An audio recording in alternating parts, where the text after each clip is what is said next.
Beyond Time, episode 55.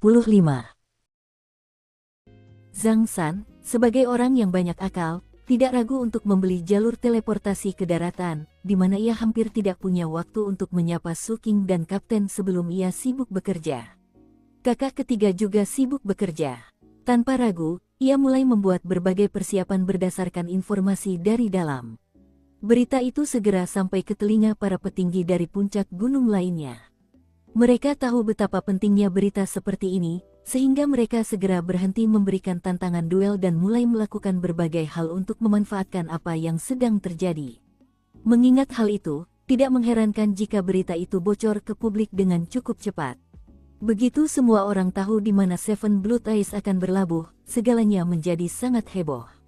Orang-orang dari berbagai sekte dalam koalisi mulai bekerja. Salah satu hasil negosiasi adalah kesepakatan bahwa koalisi, untuk menunjukkan itikat baik, akan menanggung semua biaya pemindahan Seven Blood Eyes. Intinya hanyalah tata krama dan tidak memaksakan sesuatu terlalu jauh. Lagi pula, jika ada sekte lain yang terlibat dalam negosiasi serupa, dan terlalu pelit di masa lalu, mereka akan menanggung akibatnya.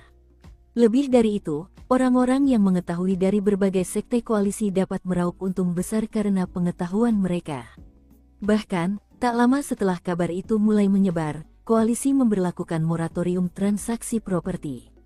Pada saat itulah gelombang pertama teleportasi dari Seven Blood Eyes dimulai.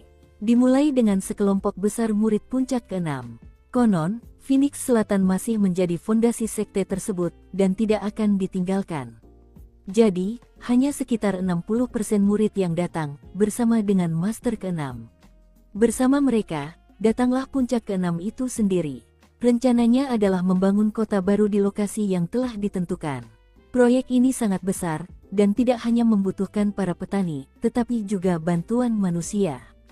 Pekerjaan segera dimulai. Tak lama kemudian, gelombang teleportasi kedua dan ketiga tiba. Setiap hari, baik murid maupun manusia dari Seven Blood Eyes berdatangan untuk menetap di kota baru tersebut. Seven Blood Eyes akan berlokasi di seberang percabangan Sungai Everlasting Immortal Profundity. Seven Blood Eyes terhubung dengan apa yang dulunya merupakan koalisi 7 sekte melalui 8 jembatan raksasa, yang masing-masing cukup lebar untuk dilewati 100 kereta kuda sekaligus. Di luar lokasi itu terdapat alam liar. Dari titik tersebut Anda dapat melihat pegunungan keselamatan penengah tertinggi. Tata letak umum kota telah ditentukan. Alih-alih berbentuk persegi seperti ibu kota di Phoenix Selatan, dari atas, kota itu menyerupai mata raksasa. Salah satu ujung kota menyentuh laut terlarang, dan ujung lainnya adalah bagian dengan jembatan yang menghubungkan ke kota-kota koalisi lainnya. Sebuah kanal digali agar air sungai abadi-abadi mengalir melalui 7 mata darah menuju laut. Pupil mata raksasa itu adalah tempat 7 puncak gunung akan berada. Seperti sebelumnya, puncak ke-7 akan mengelola distrik pelabuhan. Karena semua pekerjaan konstruksi, Su Qing tidak dapat sepenuhnya mendalami kultivasinya. Sebagai salah satu petinggi puncak ke-7, terlalu banyak tanggung jawab yang harus dipikulnya. Setelah pekerjaan awal pembangunan kota selesai, persiapan dimulai untuk teleportasi skala besar, yang akan melibatkan mayoritas warga biasa dan para murid. Saking besarnya, penyesuaian formasi mantra saja membutuhkan waktu seharian. Menjelang malam, sebagian besar portal teleportasi telah siap. Para murid sekte yang hadir mengawasi semuanya dengan saksama. Lagi pula, akan segera ada banyak manusia yang datang ke kota. Mereka adalah fondasi ekonomi Seven Blood Eyes, dan seperti biasa, sekte tersebut berusaha keras untuk menjaga mereka tetap aman. Faktanya, itu adalah salah satu tanggung jawab utama Su Qing. Kapten dan kakak ketiga bekerja bersamanya. Ketiganya melayang di udara, dengan Seven Blood Eyes di satu sisi dengan portal teleportasinya yang terus aktif, dan hutan belantara yang luas di sisi lainnya. Tembok kota yang besar, serta formasi mantra sekte, menciptakan penghalang antara koalisi dan alam liar. Namun, dari sudut pandang yang tinggi, terlihat bahwa, dibandingkan dengan benua Phoenix Selatan, prefektur penerima kaisar sebenarnya jauh lebih brutal. Terlebih lagi, karena Seven Blood Eyes begitu dekat dengan pegunungan keselamatan arbiter tertinggi, Su Qing dapat melihat pegunungan itu dengan jelas. Pegunungan itu tampak seperti bangkai binatang buas raksasa. Puncak-puncak gunung yang gelap menjulang di mana-mana, dan ditutupi pepohonan yang menyeramkan. Pegunungan keselamatan arbiter tertinggi akhirnya menjorok ke laut, meskipun titik itu begitu jauh sehingga tidak terlihat.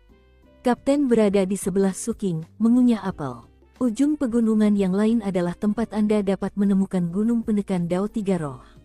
Suking mengangguk, sambil mengamati pegunungan dan cakrawala. Portal teleportasi di kota di belakangnya bergemuruh hidup, dan cahaya teleportasi bersinar terang, menerangi kubah surga. Angin bertiup kencang dan kuat, dan tanah bergetar. Sosok-sosok bermunculan, 100.000 jumlahnya. Dari langit yang tinggi, mereka hampir tampak seperti semut yang berhamburan ke kota.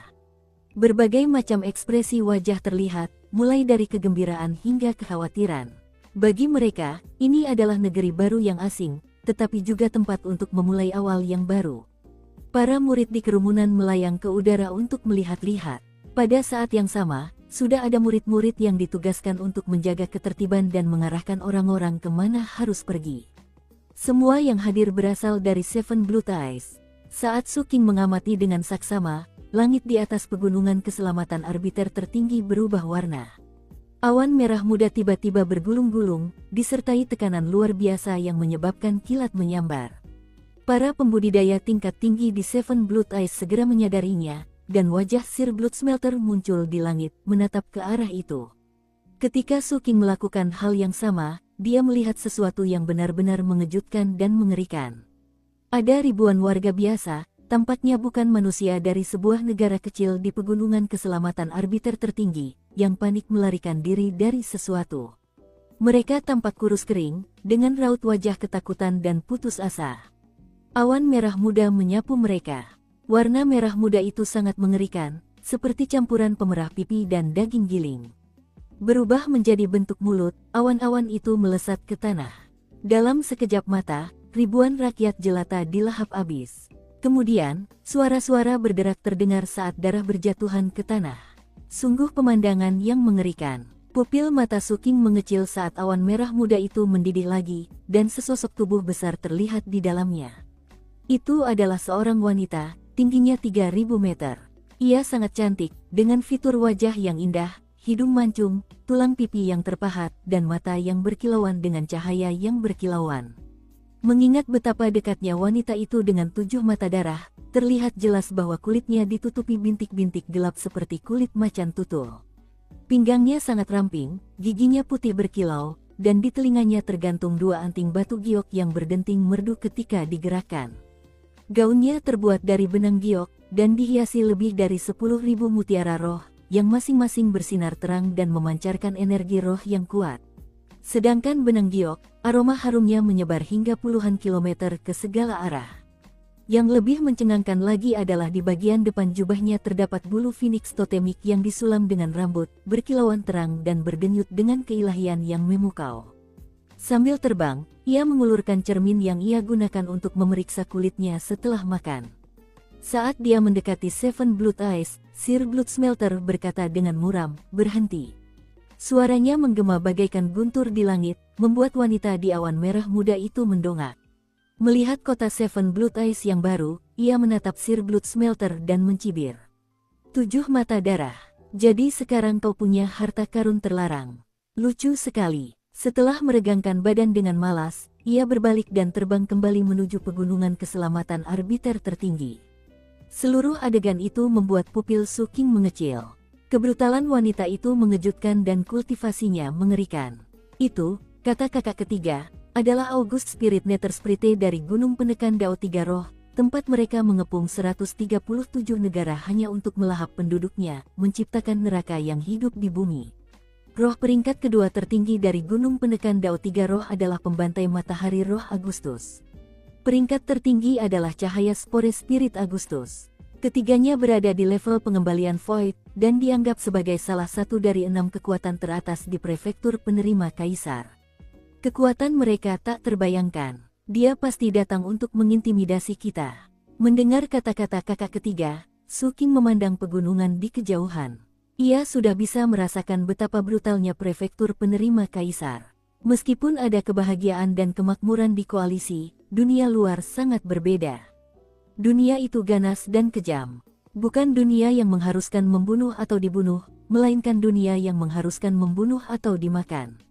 Pada saat inilah Suking tiba-tiba mendengar suara tegukan dari samping.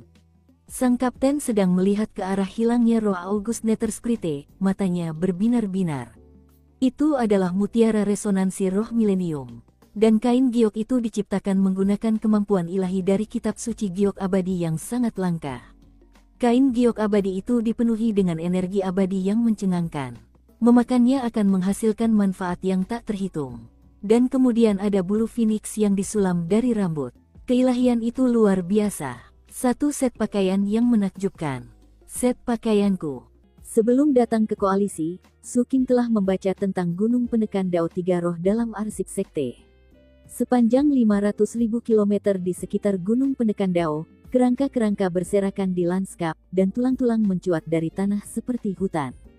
Kulit yang terkelupas dan rambut yang meleleh menutupi semua yang ada di bawah kaki, menjadikannya hitam. Sejauh mata memandang, darah dan darah kental menutupi daratan, menciptakan atmosfer yang mengerikan.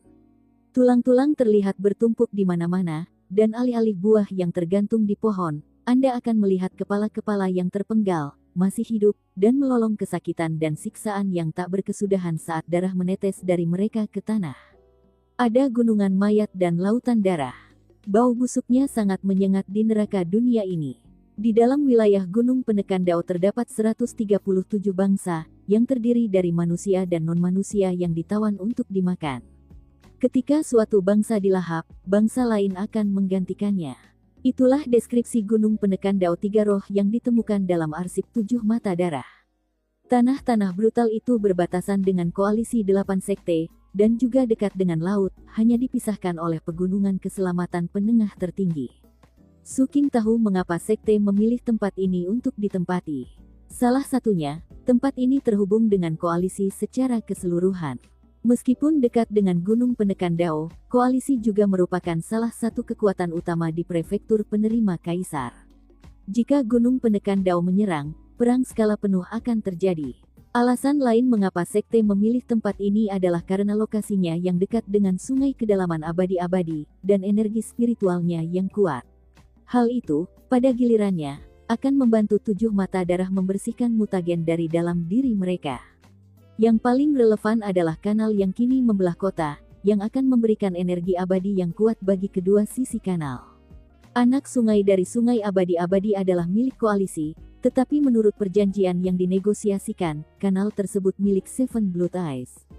Meskipun area yang ditempati Seven Blood Eyes kini sangat berharga, sebelum anak sungai dari sungai abadi-abadi terisi penuh, area tersebut tidak berharga. Setidaknya, itulah spekulasi Suking. Ia tidak hadir di semua pertemuan, dan bahkan tidak memenuhi syarat untuk berpartisipasi dalam diskusi antara para pemimpin sekte dan para leluhur, jadi ia tidak bisa memastikannya. Namun, ia sudah waspada terhadap gunung penekan Dao Tiga Roh. Dan hal itu memperkuat fakta bahwa koalisi bukanlah surga. Segalanya tampak sangat indah di sini, tetapi semuanya dibangun di atas kekuatan. Tidak ada yang benar-benar pasti, tetapi satu hal yang pasti, jika kau tidak kuat, maka surgamu akan lenyap, dan kau akan menjadi santapan bagi orang lain. Matahari terbit dan terbenam bisa berubah drastis, apalagi kondisi yang menyenangkan di sini. Suking mengalihkan pandangan dari arah gunung penekan Dao Tiga Roh, dan merenungkan betapa lemahnya dirinya. Setelah pembangunannya selesai, aku akan meminta guru untuk memberiku beberapa kemampuan ilahi baru untuk dipelajari. Aku harus menjadi lebih kuat. Dengan mata berbinar penuh tekad, dia menarik napas dalam-dalam dan terus mengawasi daerah sekitarnya. Hari-hari berlalu, pekerjaan konstruksi terus berlanjut, jalan-jalan diaspal, gedung-gedung dibangun, dan formasi mantra dipasang. Kerja keras para murid 7 mata darah dan warga fana memastikan bahwa kota itu terbentuk dengan cepat. Semakin banyak murid dan manusia datang setiap hari. Kota yang tadinya kosong kini mulai bergemuruh dengan kehidupan. 7 puncak gunung dibawa masuk dan didirikan di pusat kota. Tentu saja, Seven Blood Eyes tidak akan meninggalkan Phoenix Selatan. Mereka membawa 7 puncak gunung baru dari pegunungan kebenaran di dekatnya, yang memastikan formasi mantra agung terus berfungsi. Meskipun jumlah murid di ibu kota lama tidak sebanyak sebelumnya, karena Seven Blood Eyes kini menjadi sekte pengawas, tidak akan sulit untuk merekrut lebih banyak kultivator dari Phoenix Selatan dan Laut Terlarang. Kehidupan terus berjalan. Karena Seven Blood Eyes kini menjadi anggota koalisi 8 sekte, mereka perlu memastikan posisi kepemimpinan mereka setara dengan sekte-sekte lain. Misalnya, semua sekte koalisi memiliki pemimpin sekte, posisi yang tidak pernah dimiliki Seven Blood Eyes. Kini, mereka memilikinya. Tidak ada perdebatan mengenai posisi Master Ketujuh sebagai pemimpin sekte yang baru. Adapun posisi pemimpin puncak-puncak ketujuh, posisi tersebut diambil oleh rekan Tao Master Ketujuh, yang merupakan Bibi Ding Sui. Para tetua saat ini diberi gelar baru pelindung Dharma. Kedepannya, hanya kultivator jiwa baru lahir yang bisa menjadi tetua. Saat ini, hanya para penguasa puncak yang berada di level itu. Dari situ, jelas bahwa Seven Blood Eyes menginginkan semua penguasa puncaknya berada di level Spirit Trough. Setelah urusan gelar dan posisi selesai, Seven Blood Eyes resmi menjadi anggota koalisi. Meskipun begitu, masih banyak urusan lain yang harus ditangani, dan semua orang di sekte itu sangat sibuk. Setiap orang memiliki setidaknya satu atau dua tanggung jawab yang berbeda. Sekte tersebut tidak ingin para pengikutnya merasa tertekan terkait kultivasi mereka, sehingga mereka mendistribusikan banyak sumber daya, dan juga memberikan misi dengan imbalan yang menggiurkan. Karena misi tersebut tidak mematikan, orang-orang sangat antusias untuk menerimanya dan mendapatkan imbalannya. Tugas kedua Suking adalah bekerja sama dengan beberapa rekan murid untuk mendorong air berisi mutagen sebanyak mungkin dari pelabuhan dan kembali ke Laut Terlarang.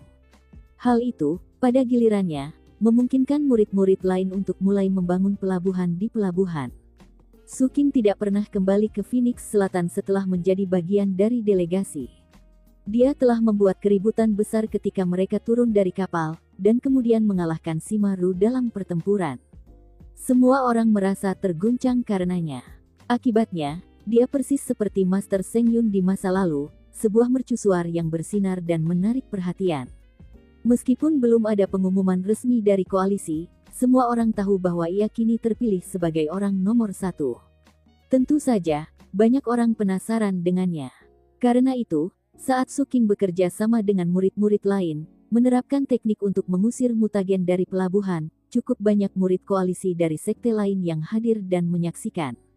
Bagi mereka, bergabungnya Seven Blood Eyes ke dalam koalisi merupakan hal yang sangat penting, jadi wajar saja jika mereka ingin melihat murid terbaik dari sana.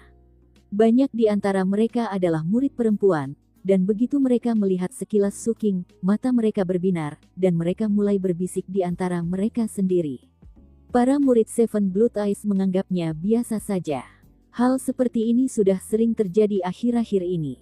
Mereka hanya melanjutkan perjalanan, mendesah dan sesekali menatap Suking. Suking mengabaikan semua itu, dan fokus pada teknik untuk mencegah air masuk ke pelabuhan. Ia mulai menyadari bahwa tugas-tugasnya di sekte tersebut selalu disertai dengan kesempatan untuk menyempurnakan teknik kultivasinya.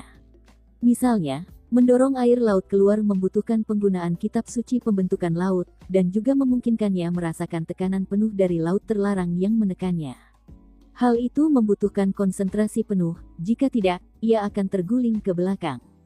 Upaya tersebut berfokus pada menjaga stabilitas dan kekuatan dengan kekuatan Dharma. Tekanan air laut bagaikan batu asah raksasa yang terus-menerus memolesnya. Ketika Suking menyadari manfaatnya, ia semakin fokus untuk melakukan pekerjaan dengan baik. Saat dia tengah menjalani kultivasi jenis ini, Ding Sui tiba. Ia mengenakan pakaian biru sederhana berhiaskan awan yang berkibar. Rambutnya diikat ekor kuda, dan di punggungnya tersandang pedang berhiaskan burung phoenix terbang dan bertahtakan batu giok. Ia tampak gagah berani dan tangguh saat berjalan di terpa angin laut. Namun, wajahnya yang sedikit memerah dan tatapannya yang polos membuatnya tampak luar biasa menawan. Ia menatap penasaran para murid perempuan yang sedang menatap Suking. Kemudian, setelah Suking selesai bekerja dan duduk bersila untuk mengatur napas, ia mendekat dan berkata, "Kakak Suking." Dia membuka matanya, menyadari kehadirannya, lalu mengangguk. "Kakak Suking, akhir-akhir ini aku belajar beberapa hal baru tentang tumbuhan dan vegetasi. Aku meramu sebotol serum rumput abadi 100 roh, dan ketika aku menyesapnya, rasanya enak sekali. Tapi, khasiat obatnya sepertinya tidak terlalu tinggi." Melihat Suking mengerutkan kening menanggapi kata-katanya, ia segera menambahkan, "Kakak Suking, pamanku sangat sibuk akhir-akhir ini, begitu pula bibiku. Dan kakekku tidak pernah bertemu siapapun. Kau satu-satunya yang bisa membantuku, Kakak Suking. Kalau kau punya waktu sebentar, bisakah kau memberi 1 atau 2 tips kepada Sue kecil?" Ding Sue menawan, dan dia memiliki suara merdu yang saat ini terdengar agak genit. Ketika dia menyebutkan ketiga orang itu, Suking benar-benar tidak punya pilihan selain mengangguk setuju. Catatan, saya mungkin tidak perlu mengingatkan Anda, tetapi bibi Ding Sue adalah penguasa puncak baru puncak ke-7. Pamannya adalah Tuan ke-7, dan kakeknya adalah Tuan Blood Smelter. Kita lanjut ke alur ceritanya. Mata Ding Sue berbinar, lalu dia mengeluarkan sebotol beserta setumpuk besar minuman beralkohol. Setelah melihat catatan spiritual itu, Suking merasa sedikit lebih tenang karena kultivasinya terganggu. Ia mengambil botol itu dan memeriksanya sebentar. Mengingat pengetahuannya tentang tumbuhan dan vegetasi, ia langsung tahu bahwa itu bukan racun. Ia pun menyesapnya. Tidak buruk, wajah Ding Sue semakin cerah. Dengan sangat hati-hati, ia mengajukan beberapa pertanyaan lagi, lalu berbalik untuk pergi. Sambil berjalan, ia melirik semua murid perempuan dari sekte lain dalam koalisi di dekatnya, lalu mendengus dalam hati. Para jalang sialan itu, beraninya mereka mencoba merebut kakak Suking dariku. Mereka terlalu jauh untuk mendengar apa yang sedang kita bicarakan, jadi yang mereka lihat hanyalah aku memberi kakak Suking serum obat, lalu dia meminumnya. Beginilah cara untuk menunjukkan siapa bosnya. Meskipun, orang-orang ini tidak perlu dikhawatirkan. Aku sudah mengurus Gumuking, dia sedang menyendiri mencoba mencapai tahap pendirian fondasi. Musuh terbesarku saat ini adalah Yan Yan. Hanya memikirkan Yan Yan saja sudah membuat Ding Sue menggertakkan giginya. Saat ia mencoba memikirkan cara untuk menyingkirkan Yan Yan, Zhao Zongheng menghentakkan kaki ke arahnya dari jarak yang cukup dekat. Dia juga orang penting, meskipun tidak setingkat Suking. Dia belum menyerah pada Ding Sue, dan yakin suatu hari nanti Ding Sue akan berbalik dan menyadari bahwa orang yang ditunggunya selama ini ada di belakangnya. Membayangkannya saja sudah membuatnya menggigil, lalu tampak lebih bertekad dari sebelumnya. Suking menyadari apa yang sedang terjadi. Ia bukan lagi anak bodoh, pendatang baru di sekte, dan tak tahu apa-apa tentang hubungan antar pria dan wanita. Ia tahu apa itu tenda-tenda berbulu di basecamp pemulung, dan tahu mengapa banyak orang mengunjunginya. Ia telah tumbuh dewasa, dan selama ini, ia belajar banyak dari Huang Yan dan kakak ketiga. Meski begitu, hal-hal seperti itu masih belum terlalu menarik baginya. Mengabaikan adegan antara Zhao Zongheng dan Ding Sue, dia fokus pada budidaya dan mendorong air laut keluar dari pelabuhan. Hari-hari berlalu. Setelah pembangunan pelabuhan selesai, Suking tidak mendapatkan tugas baru. Oleh karena itu, ia mengirim pesan suara kepada Tuan ke-7. "Guru, saya ingin tahu lebih banyak tentang koalisi yang dipilih. Mengapa mereka tetap di tingkat 4 api dan tidak melanjutkan ke inti emas? Selain itu, saya merasa teknik sihir saya masih kurang. Saya harap Anda dapat membantu saya memahami semua itu." Sesaat kemudian, Tuan ke-7 menjawab, "Temui aku." Dengan mata berbinar penuh harap, Suking bergegas menuju puncak ke-7. Tuan ke-7 kini menjadi pemimpin sekte, tetapi ia tetap memilih untuk menempatkan istana pemimpin sekte di sana. Setelah tiba di puncak, Suking melihat bibi Ding Sue, yang merupakan rekan Tao Tuan ke-7. Ia sedang marah dan menyerbu keluar dari istana pemimpin sekte. "Senang bertemu denganmu, Nyonya," katanya sambil menangkupkan kedua tangannya. Dia berhenti dan menatapnya, ekspresinya melembut. "Halo, Little Ford. Ding Sue memberitahuku betapa seriusnya kau dalam berkultivasi, dan betapa baiknya karaktermu. Aku tahu kau selalu merawatnya dengan baik, bahkan ketika dia keras kepala. Dan kau tidak pernah menolak permintaannya. Kau anak yang sangat baik." Dengan meninggikan suaranya, dia melanjutkan, "Tidak seperti seseorang yang telah hidup begitu lama namun belum pernah mengatakan satu pun hal yang baik atau lembut. Dia pantas sendirian." Dia jelas masih marah. Namun, dia tetap mengeluarkan botol ungu dan menyerahkannya kepada Suking. "Ini adalah pil pemulihan roh. Berikan kepada gurumu saat kau masuk. Aku sedang tidak ingin." Dengan itu, dia pergi. Suking menatap botol obat itu dengan rasa ingin tahu, lalu berjalan masuk ke istana pemimpin sekte. Tuan ketujuh ada di sana, tampak sangat lelah saat mengecat dinding. Ia sedang membuat peta prefektur penerima kaisar. Ada satu titik di peta yang menarik perhatian Su King. Titik itu berada di batang utama Milenium Abadi, agak jauh dari pegunungan keselamatan arbiter tertinggi, tempat sungai bermuara ke laut.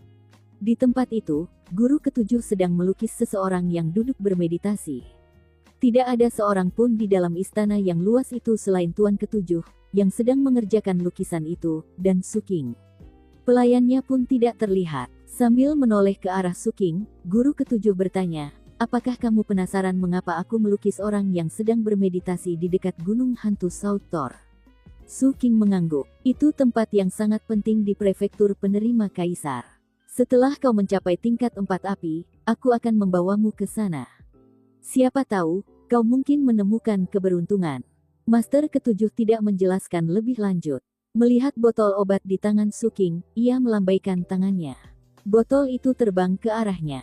Setelah membukanya, ia menyesapnya, lalu menyimpannya dan duduk di papan Go. "Duduklah di hadapanku," katanya sambil memberi isyarat pada Su King. Su King dengan patuh mendekat dan duduk di sisi lain papan Go. "Apakah kamu tahu cara bermainnya?" tanya Master ketujuh. Su King menggelengkan kepalanya. "Aku akan mengajarimu." Ia mengambil sebuah bidak dan meletakkannya di sudut papan.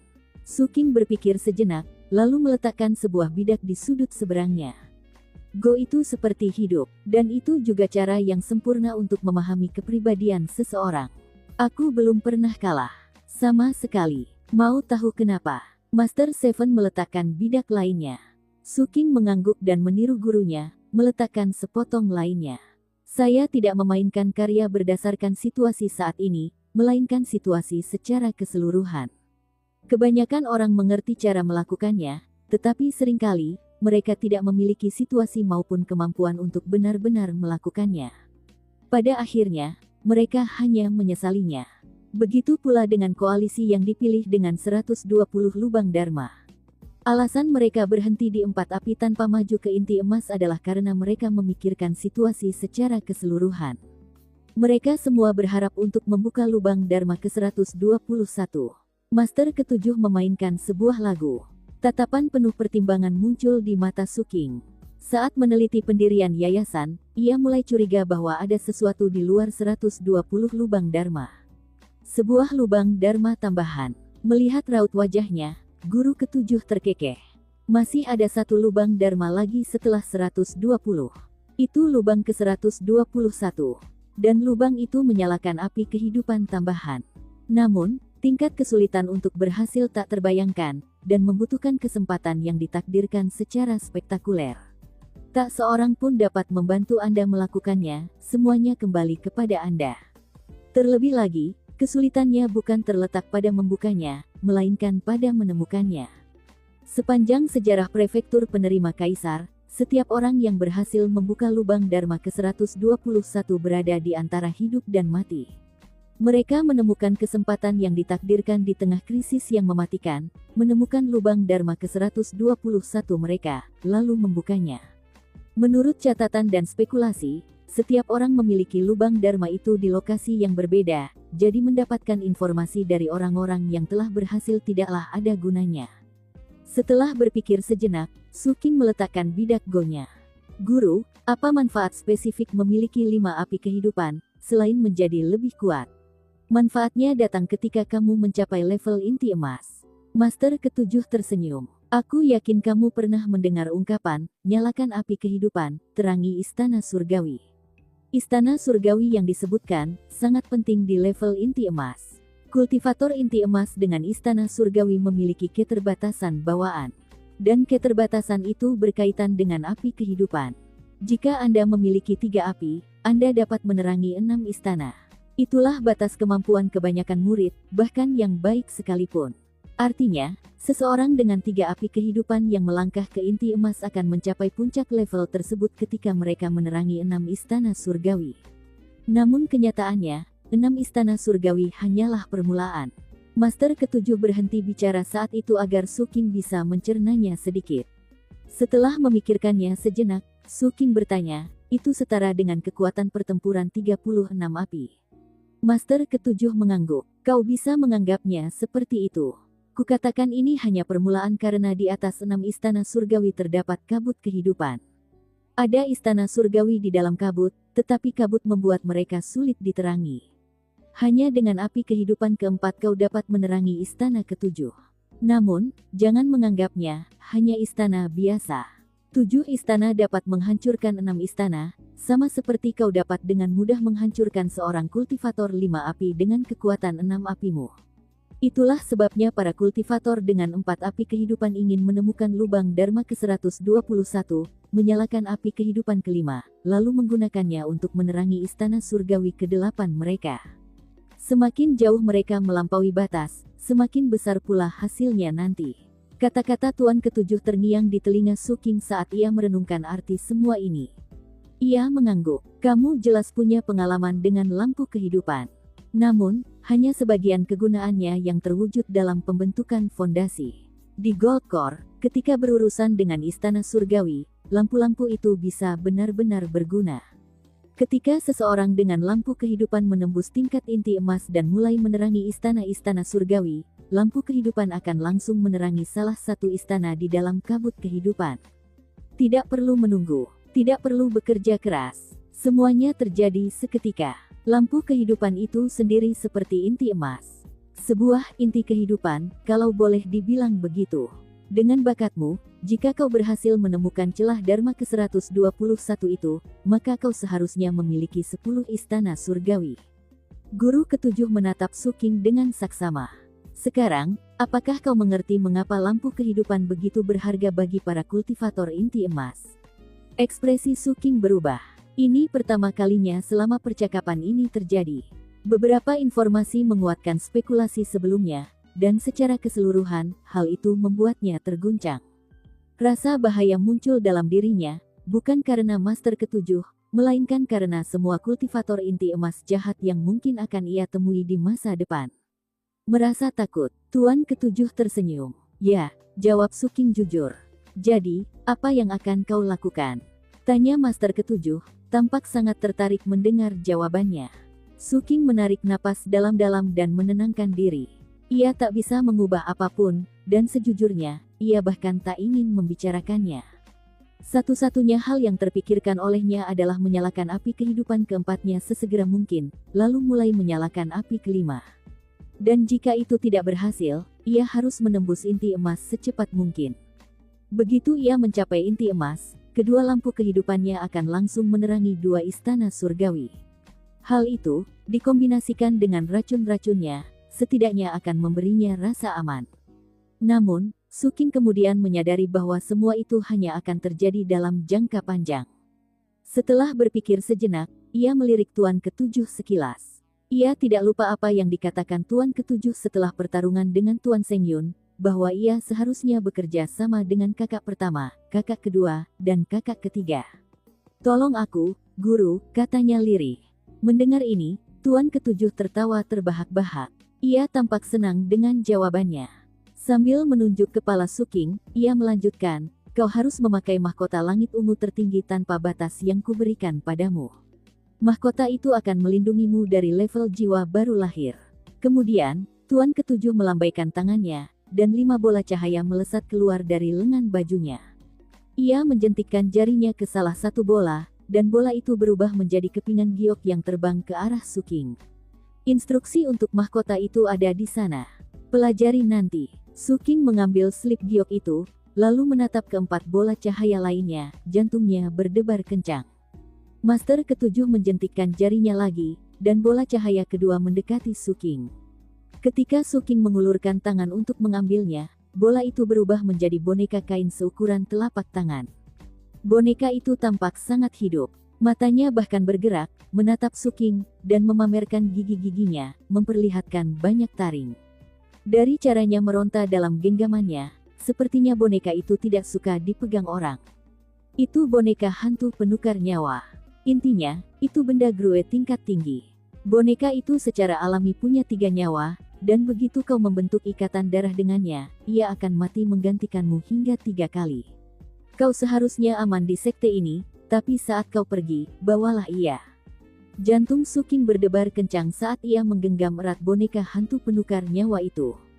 Mungkin karena ia menggenggamnya begitu erat, boneka hantu itu menjerit pilu, dan meronta semakin keras. Ia mengabaikannya dan menatap 3 bola cahaya yang tersisa. Sulit membedakan mana yang lebih terang, mereka atau matanya. Dengan wajah gembira, Master Ketujuh melanjutkan, teknik kelas kekaisaran tidak mudah diwariskan kepada orang lain, jadi aku tidak bisa membantumu. Kau harus bereksperimen sendiri. Tapi aku bisa bilang begitu teknik kelas kekaisaranmu mencapai level yang lebih tinggi, itu akan menjadi sangat mengerikan. Dan cara tercepat untuk meningkatkannya adalah dengan melahap teknik kelas kekaisaran milik orang lain. Tentu saja, kalau tekniknya sama persis, hasilnya akan lebih baik. Mata Suking menyipit saat implikasi tertentu muncul dalam benaknya. Kau terlalu lemah sekarang, kata Tuan Ketujuh. Lagi pula, Presiden bukan orang bodoh. Dia tahu bahwa melakukan sesuatu padamu akan merusak hubungan dengan Seven Blood Eyes, dan kerugiannya akan jauh lebih besar daripada manfaatnya. Jadi, kau tidak perlu khawatir dia akan menjadi ancaman. Suking mengangguk, memikirkan Master Seng Yun dan burung penghancurnya. Tiba-tiba ia ingin sekali bertemu Master Seng Yun lagi. Selanjutnya, ia menatap bola cahaya ketiga. Master Seng Yun berkata bahwa kelemahanmu adalah kurangnya teknik magis. Itu karena kau tidak memiliki master sebelumnya. Semua muridku memiliki teknik dan kemampuan ilahi yang berbeda-beda. Dan semuanya dipilih, dikurasi, dan dibagikan dengan cermat olehku, disesuaikan dengan kebutuhan masing-masing individu. Dengan jentikan jarinya yang lain, Guru Ketujuh mengirim bola cahaya ketiga ke Suking. Tidak ada benda fisik di dalam bola cahaya itu. Sebaliknya, itu adalah tanda segel yang menempel di dahi Suking dan memenuhi pikirannya dengan suara gemuruh yang intens. Pada saat yang sama, Master Ketujuh memberikan informasi. Teknik pertama yang kuberikan padamu adalah teknik magis yang disebut tsunami 9 kali lipat. Dengan teknik ini, kau memanggil lautan luas, lalu menggunakan kekuatan 9 gelombang untuk menciptakan tsunami yang didukung oleh kekuatan penghancur lautan yang dahsyat. Suking menarik napas dalam-dalam saat berbagai gambaran teknik itu muncul di benaknya. Ia bisa melihat bahwa, dengan lambaian tangannya, ia bisa memanggil lautan yang luas. Saat ombak bergulung, amukan lautan itu bisa menghancurkan apapun yang dilewatinya. Teknik kedua yang kuberikan padamu adalah teknik yang mengerikan. Namanya, Kutukan Ketenangan Gelap. Master Ketujuh menjentikkan jarinya, dan bola cahaya keempat bergerak maju, dan tanda segel menyatu di dahi Suking. Alih-alih suara gemuruh, pikirannya dipenuhi angin jahat yang memenuhi setiap inci daging dan darahnya. Dan saat ia mengembuskan napas, napasnya keluar seperti kabut putih. Suking merasa seperti melihat jari yang sangat layu, berdenyut dengan aura yang sangat mengerikan, membentang dari pusaran hitam untuk menghancurkan segalanya dengan kekuatan yang mengerikan. Kutukan Ketenangan Gelap ini adalah sesuatu yang saya ciptakan secara pribadi dengan pengetahuan yang saya peroleh dari mempelajari jari ketenangan gelap. Hal terakhir yang akan kuajarkan padamu, bukanlah teknik sihir atau teknik mengerikan, melainkan teknik rahasia. Aku perhatikan kau suka menggunakan tinjumu saat bertarung, jadi teknik rahasia ini pasti cocok untukmu. Namanya adalah dalam 9 mata air. Catatan, 9 mata air adalah salah satu dari sekian banyak istilah Tiongkok untuk neraka atau dunia bawah. Nama teknik ini juga merupakan idiom yang berarti kurang lebih, di akhirat, di neraka, setelah kematian. Kita lanjut ke alur ceritanya. Saat menggunakan teknik ini, pertama-tama kau harus mendaratkan 8 pukulan tinju ke arah lawanmu. Setelah itu, pukulan ke-9mu akan menghancurkan salah satu lubang dharma mereka. Bahkan para kultivator inti emas dengan istana surgawi mengandalkan api kehidupan dan lubang dharma sebagai fondasi utama mereka. Ini adalah teknik yang sangat mendominasi, dan juga sangat berbahaya. Gunakan dengan hati-hati. Jika kau menggunakannya pada seseorang untuk merusak fondasinya, tetapi mereka selamat dan menceritakan kisahnya, maka akan jauh lebih sulit bagimu untuk menggunakan jurus ini pada orang lain. Master Ketujuh menjentikkan jarinya, dan tanda segel dari bola cahaya kelima menyatu ke dalam Suking. Sampai sekarang, aku belum pernah memberitahu siapapun bahwa aku punya teknik ini. Kau saja, bukannya aku pilih kasih, melainkan, teknik ini tidak cocok dengan gaya kakak-kakakmu. Sekali lagi, gunakanlah dengan hati-hati. Begitu Su King meninggalkan istana pemimpin sekte, ia mengeluarkan mahkota tertinggi langit ungu tanpa batas dari tas penyimpanannya dan mengenakannya di kepalanya. Ia sudah tahu sebelumnya bahwa benda itu luar biasa, dan itu jelas terlihat mengingat betapa irinya kapten. Kini setelah ia tahu apa fungsinya, ia ingin mengenakannya di kepalanya sebelum meninggalkan puncak ketujuh. Begitu mahkota itu terpasang, ia melakukan gerakan mantra yang membuat mahkota itu memudar hingga tak terlihat oleh mata telanjang. Bahkan, tak terlihat oleh indera ilahi. Su King sangat senang. Sebagai seorang yang mulia di puncak ketujuh, ia berhak tinggal di sebuah gua besar. Namun, ia terbiasa berada di atas air. Sayangnya, ia tidak memiliki perahu layar saat ini, tetapi ia tetap lebih suka berada di dekat laut, jadi ia mendapatkan penginapan di distrik pelabuhan. Saat ini, ia hanya perlu menunggu Zhang San membuatkan perahu layar baru untuknya. Kembali ke kamar sewaannya, ia memeriksa semua formasi mantra dan persiapan lainnya untuk memastikan tidak ada orang di dalam selama ia pergi. Kemudian ia duduk bersila untuk meninjau teknik-teknik baru yang diberikan Master Ketujuh kepadanya. Teknik sihirnya cukup hebat, tapi aku harus terbiasa dengannya sebelum bisa memaksimalkan potensinya. Begitu pula dengan teknik Grue. Aku harus mencari tempat untuk bereksperimen dengannya secara pribadi. Sedangkan untuk teknik rahasianya, sensasi yang ia dapatkan dari tanda segel di benaknya membuat matanya berkilauan. Teknik ini sungguh mengerikan. Sejujurnya, ia bahkan tidak pernah menyadari keberadaan teknik rahasia. Aku jadi bertanya-tanya, apakah beberapa hal yang digunakan Master Seng Yun dalam pertarungan kita adalah teknik rahasia?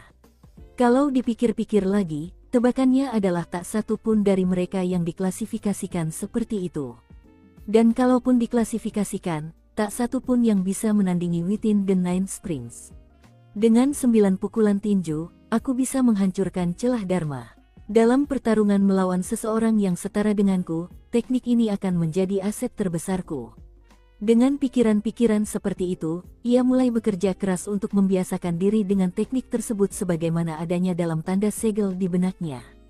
Sehari penuh berlalu. Selanjutnya, ia mengambil setetes darahnya dan meneteskannya ke dahi boneka hantu penukar nyawa. Begitu ia melakukannya, mata boneka itu mengendur, menguap, lalu tertidur. Su King dengan hati-hati memasukkannya ke dalam jubahnya. Merasa sangat puas dengan semua perkembangan terbaru, ia pun berpikir sejenak. Perlindungan yang diberikan oleh mahkota tertinggi tanpa batas akan menjagaku tetap aman dalam sebagian besar krisis mematikan. Namun, itu hanya akan menjadi garis pertahanan pertamaku. Jika aku menghadapi sesuatu yang begitu berbahaya hingga dapat menghancurkan mahkota, maka boneka hantu penukar nyawa akan menjadi garis pertahanan keduaku. Tapi itu saja tidak cukup. Setelah berpikir sejenak, ia menyamar dengan pakaian biasa dan pergi ke kota untuk mencari sesuatu yang spesifik. Tak lama kemudian, ia tiba di distrik tetangga, yang merupakan wilayah sekte harta karun cermin langit. Setelah mencari sebentar, ia menemukan sebuah toko yang menjual barang-barang yang ia inginkan. Jimat teleportasi entropi. Barang-barang seperti ini tidak bisa dibeli di Seven Blue Ties, tapi di toko-toko besar seperti Heaven Mirror Treasure Shack pasti ada. Namun, harganya sangat mahal. Meskipun Su King merasa sedih karena menghabiskan begitu banyak uang, dia tetap membeli 3. Garis pertahanan pertama, mahkota tertinggi tanpa batas. Garis pertahanan kedua, boneka hantu penukar nyawa. Dan jika aku bertemu sesuatu yang begitu berbahaya hingga boneka hantu itu harus menukar nyawanya dengan nyawaku, maka aku akan menggunakan jimat teleportasi entropi untuk menyelamatkan diri. Setelah menyelesaikan urusan itu, Su King kembali ke distrik Seven Blue Ties. Berjalan di jalanan, ia melihat berbagai proyek konstruksi besar sedang berlangsung. Pekerjaan konstruksi berjalan dengan sangat cepat. Saat ia berjalan, ia menerima pesan suara dari Zhang San. Su King, aku baru saja menyelesaikan tugas dari sekte. Kalau kamu ada waktu luang, mampirlah. Kapten dan Huang Yan ada di sini. Lagi pula, ada yang memberiku surat untuk disampaikan kepadamu. Penasaran, Su King mengubah arah dan menuju ke divisi transportasi baru tempat Zhang San berada. Setibanya di sana, ia melihat lebih dari 100 gudang besar. Dibandingkan dengan divisi transportasi lama, tempat ini jauh lebih luas. Seperti biasa, Zhang San berjongkok di atas tumpukan kargo. Kapten berjongkok di dekatnya sambil memakan apel. Dan di depan mereka ada Huang Yan, yang sedang memberikan instruksi yang sangat rinci kepada Zhang San. Kebetulan Huang Yan juga memegang lampu napas roh yang sama yang dijual Su Qing kepadanya. Semua orang di sini adalah orang-orang yang ia kenal baik. Saat ia mendekat, mereka bertiga menyapa. Kapten terkekeh, Zhang San menatapnya dengan mata berbinar, sementara Huang Yan menepuk perutnya, mengamati Su Qing dari atas ke bawah, dan tersenyum lebar. Kudengar kamu dapat 2 lampu kehidupan, Su Qing, kata Huang Yan. Hahaha, selamat, selamat. Sambil berdeham, Kapten berkata, sudah beberapa hari sejak kau pergi menemui guru. Aku yakin kau punya barang bagus, kan? Ayo, Qing kecil. Coba kami lihat, aku akan membantumu menilai semuanya. Jangan biarkan orang tua itu membodohimu. Mengabaikan Kapten, Su Qing menyeringai pada Huang Yan lalu menatap Zhang San dan menjelaskan apa yang perlu dilakukan sehubungan dengan Dharma Skiff-nya. Kau meledakkannya lagi. Apa kau menyadari efek partisipasi yang kupasang? Zhang San tampak tidak terlalu terkejut ketika Su Qing meledakkan perahu Dharma lainnya, dan malah tampak lebih bersemangat mendengar tentang efek partisipasi. Berpikir kembali, Su Qing menggelengkan kepalanya. Tidak mungkin, kata Zhang San, terdengar sangat kecewa. Jangan bilang aku salah memasangnya. Satu-satunya hal yang terpikirkan Zhang San adalah memastikan efek partisipasi lebih mudah diaktifkan lain kali. Ia mengeluarkan sebuah surat dan memberikannya kepada Su Qing. Apakah kau ingat gadis yang bergabung dengan sekte di waktu yang sama denganmu? Namanya Li Zimei. Akhirnya aku memindahkannya ke divisi transportasi.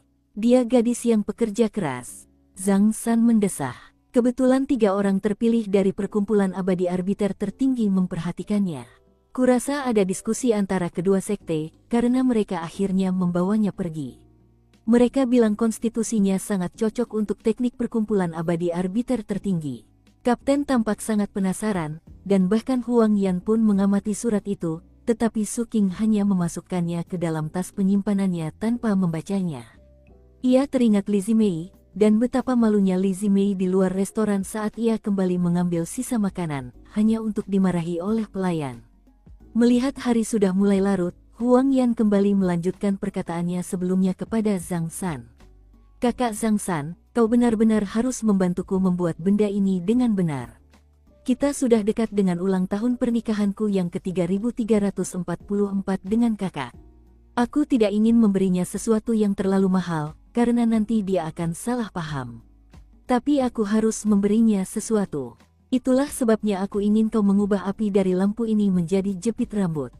Itu akan menjadi hadiahku untuknya. Mendengar ini, Zhang San menepuk dadanya dan berkata, tentu saja. Aku bisa melakukannya, tidak masalah. Huang Yan menghela napas. Kenapa Seven Blood Eyes harus pindah ke tempat kumuh ini? Phoenix Selatan jauh lebih baik. Bagaimana menurutmu, Su Qing? Kenapa tidak kembali saja ke sana? Aku sudah berusaha membujuk kakak untuk kembali. Sementara Su Qing serius memikirkan saran itu, Kapten juga mendesah. Setelah menghabiskan apelnya, ia mengeluarkan buah pir dan berkata, mendengar tentang Phoenix Selatan saja membuatku sedih. Aku punya rencana yang luar biasa. Aku sudah memikirkan semuanya dengan matang. Aku bahkan mendapatkan semua detailnya dari divisi intelijen, dan hampir saja melaksanakannya. Terserahlah. Kurasa bisa dibilang Phoenix api beruntung. Huang Yan baru saja hendak pergi, tetapi mendengar kata-kata Kapten, ia berhenti dan bertanya dengan rasa ingin tahu, kau punya rencana tentang Flame Phoenix. Apa yang akan kau lakukan? Su Qing juga melihat ke arah Kapten. Kapten berdeham, aku berencana menyelinap ke sarang Phoenix api dan mengambil sesuatu. Sayang sekali, untungnya, aku sudah punya rencana baru. Huang Yan menatap tajam, jelas menunggu untuk mendengar lebih banyak tentang rencana baru itu. Kapten melirik sekeliling, lalu merendahkan suaranya. Apakah kalian tahu tentang Sword Sage? Zhang San tampak bingung, begitu pula Su Qing. Huang Yan hanya berdiri di sana, mengerjap-ngerjapkan mata, dan tampak sama penasarannya. Kapten melirik Huang Yan dengan curiga. Sepertinya ada yang aneh dengan si gendut ini. Namun, setelah beberapa saat, ia melanjutkan, Sage Pedang adalah anggota divisi Sword Sage, salah satu dari 5 divisi surgawi besar umat manusia. Markas mereka berada di ibu kota kekaisaran. Divisi ini terbagi menjadi 7 istana yang memerintah 7 wilayah. Setiap istana memiliki pengadilan. Dengan kata lain, prefektur penerima kaisar memiliki pengadilan Swatsej. Jika kau bergabung dengan pengadilan Swatsej, kau akan menjadi Swatsej dan tak ada sekte yang bisa mengaturmu. Selama kau tidak mengkhianati umat manusia, pada dasarnya kau bisa melakukan apapun yang kau mau. Terus terang saja, jika kau bisa menjadi Swatsej, kau akan menjadi tokoh penting di antara semua manusia. Kau adalah bagian resmi dari birokrasi kekaisaran, dan hidup dari pemerintah. Kaisar kuno Dark Serenity mungkin telah pergi ke Tanah Suci, tetapi birokrasi kekaisaran masih ada, dan panci umat manusia masih menebarkan ketakutan di hati para non-manusia. Sebagai Swatsej, kau bisa menangkap siapapun yang bahkan memandangmu dengan cara yang salah. Jika kau tidak lebih kuat dari mereka, kau bisa mengeluarkan surat perintah penangkapan. Itu sama sekali berbeda dari daftar hadiah sekte. Itu seperti daftar hadiah untuk seluruh umat manusia. Ada masalah dengan Patriark Awan Melonjak, kau bisa tangkap saja dia. Sedangkan untuk non-manusia, kau bisa hancurkan mereka sesuka hati.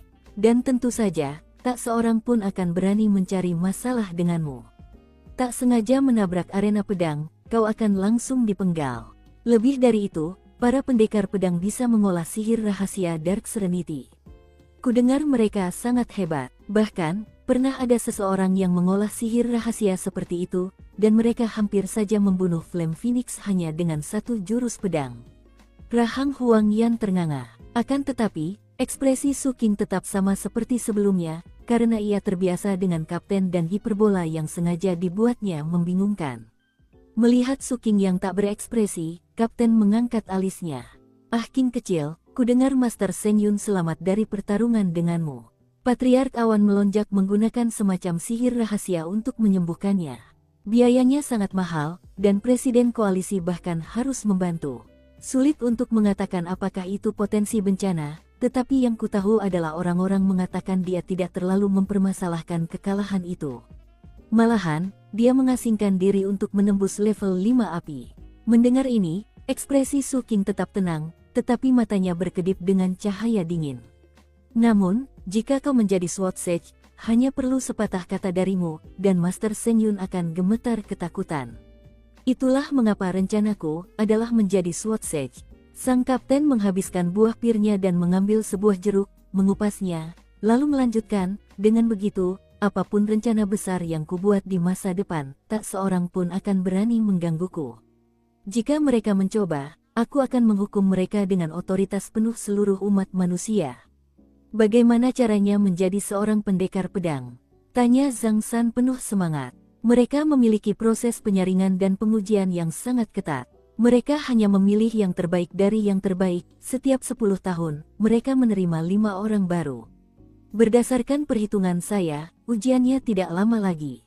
Pengadilan pedang suci setempat berada di dekat pilar Netherflight awal tertinggi, dan saya sedang mempersiapkan segalanya untuk berpartisipasi. Ketika waktunya tiba untuk pergi ke sana, saya akan memberitahu kalian semua."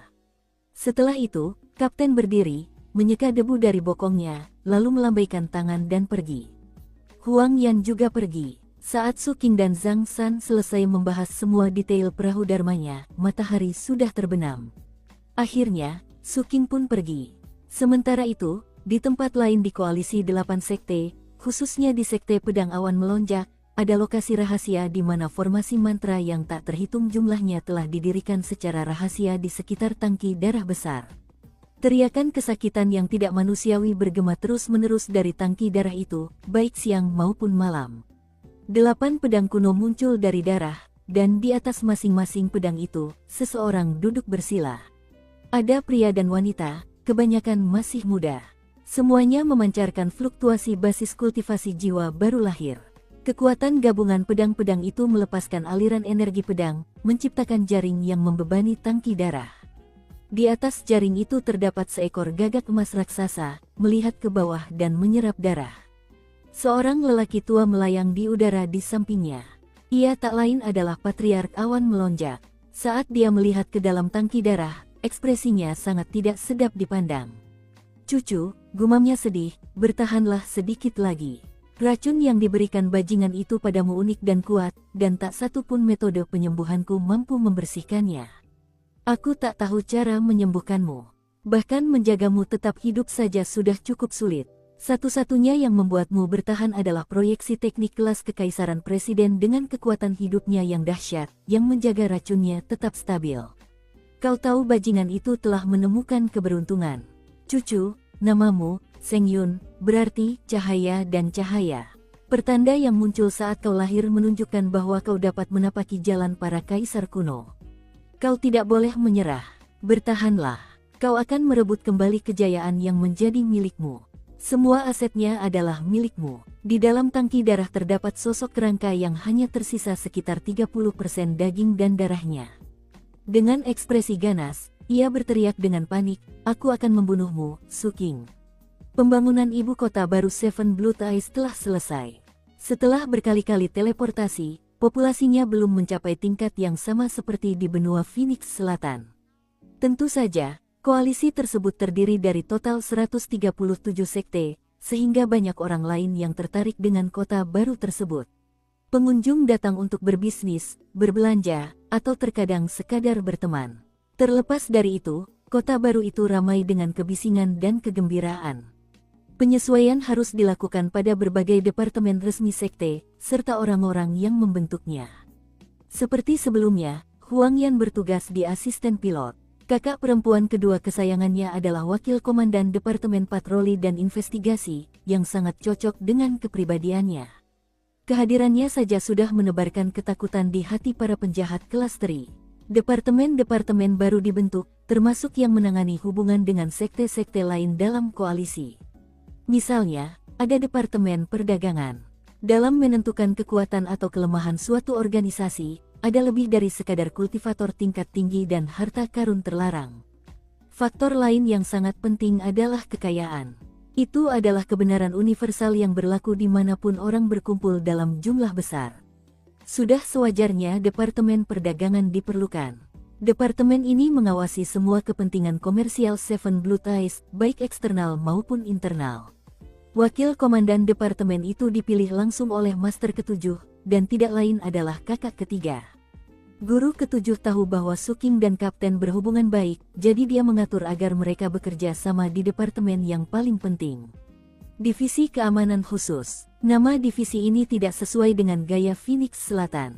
Namun, terdengar tepat untuk departemen pemerintah dalam koalisi besar. Divisi ini bertugas melakukan operasi khusus terkait keselamatan dan keamanan. Seven Blood Eyes bukan satu-satunya tempat yang memiliki divisi keamanan khusus.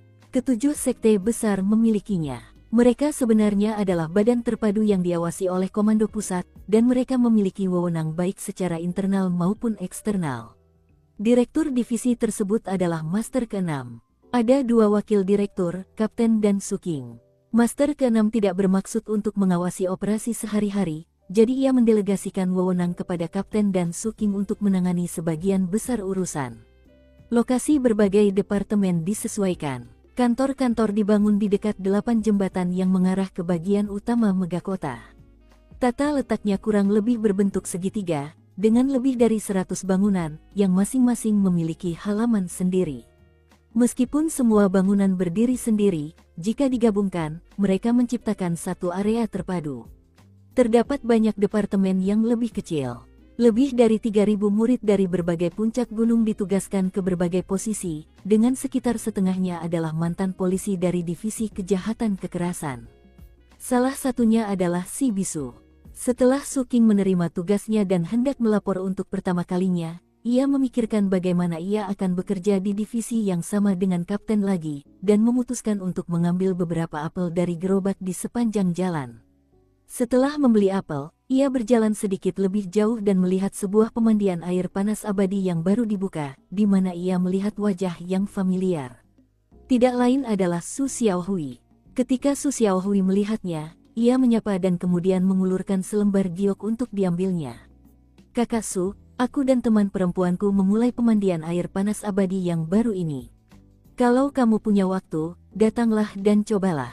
Dengan selembar giok itu, kamu bisa masuk gratis." Suking mengangguk, lalu melihat seorang wanita muda berdiri di belakang Su Xiaohui. Wanita itu adalah informannya. Ternyata, Su Xiaohui telah memulai bisnis baru dengan informan Su Qing. Bagi Su Qing, tidak banyak orang di dunia ini yang bisa membalas kebaikan seperti Su Xiaohui. Ia memang tidak memiliki basis kultivasi yang luar biasa, tetapi ia adalah orang yang baik. Karena itu, ia akan berusaha sebaik mungkin untuk membantunya. Setelah mengambil slip giok, ia melanjutkan perjalanannya menuju pintu masuk utama divisi keamanan khusus. "Salam kenal, Direktur," kata petugas yang bertugas, memberi hormat dengan hormat. Dari sorot matanya yang penuh semangat, jelas terlihat bahwa ia adalah seorang polisi di divisi kejahatan kekerasan. Su Qing mengangguk dan masuk ke dalam. Ia mengenali hampir semua orang yang hadir, termasuk Ding Xiaohai. Ia adalah orang yang sama yang telah bekerja keras untuk menjadi murid konklav. Setelah pencapaiannya di Kepulauan Merfolk, ia mencapai tahap pendirian fondasi. Namun kini, ia menatap Su Qing dengan ekspresi rumit. Sambil mengalihkan pandangannya, ia menggenggam tangan dan membungkuk dalam-dalam. "Senang bertemu denganmu, Direktur." Su Qing mengamatinya dan menyadari bahwa ia memang memiliki bakat luar biasa. Ia sudah memiliki nyala api kehidupan, dan telah membuka sekitar 40 lubang dharma. Bagi kebanyakan orang, mencapainya hanya dalam beberapa tahun bukanlah hal yang mudah.